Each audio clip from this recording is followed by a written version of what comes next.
Hello, welcome to my channel.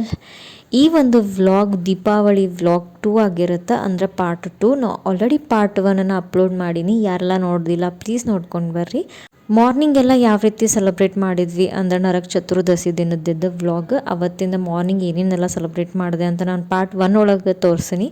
ಇದು part two ಈವ್ನಿಂಗಿಂದ start ಮಾಡತ್ವಿ. Evening ಯಾವ ರೀತಿ ಎಲ್ಲ ದೀಪ ಹಚ್ಚಿದ್ವಿ, ನನ್ನ ಮಕ್ಕಳೆಲ್ಲ ಯಾವ ರೀತಿ ರೆಡಿ ಆಗಿದ್ರೆ, ನಾವು ಯಾವ ರೀತಿ ರಂಗೋಲಿ ಇದೆಲ್ಲ ಮಾಡಿದ್ವಿ ಅಂತ ನಾನು ಇಲ್ಲಿ ತೋರಿಸಾತೀನಿ.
ಈಗ ನೆಕ್ಸ್ಟ್ ಡೇ ನರಕ ಚತುರ್ದಶಿ ದಿನ ಆದಮೇಲೆ ದೀಪಾವಳಿ ಅಮಾವಾಸ್ಯೆ, ಅಂದರೆ ಅವತ್ತು ಲಕ್ಷ್ಮೀ ಪೂಜೆ ಎಲ್ಲ ಮಾಡ್ತಾರೆ. ಸೊ ನಾವು ಅವತ್ತು ಸಿಂಪಲ್ ಆಗಿ ಮಾಡ್ಕೊಂಡಿದ್ವಿ. ನೀವು ಯಾವ್ಯಾವ ಥರ ಸೆಲೆಬ್ರೇಟ್ ಮಾಡಿದ್ರಿ ಅಂತ ನಂಗೆ ಕಮೆಂಟ್ ಮಾಡಿ ಹೇಳ್ರಿ. ನಾ ಸೆಲೆಬ್ರೇಟ್ ಮಾಡಿದ್ದು ಹೆಂಗಿತ್ತು ಅದನ್ನು ಕಮೆಂಟ್ ಮಾಡಿ ಹೇಳ್ರಿ.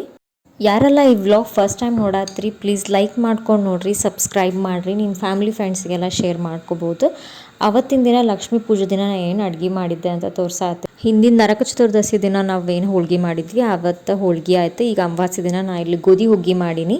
ಉತ್ತರ ಕರ್ನಾಟಕ ಮಂದಿಗೆ ಗೋಧಿ ಹುಗ್ಗಿ ಏನಂದ್ರೆ ಗೊತ್ತಿರುತ್ತೆ. ಸೊ ಇದು ನನ್ನ ಅಡುಗೆ. Thank you. See you in the next vlog.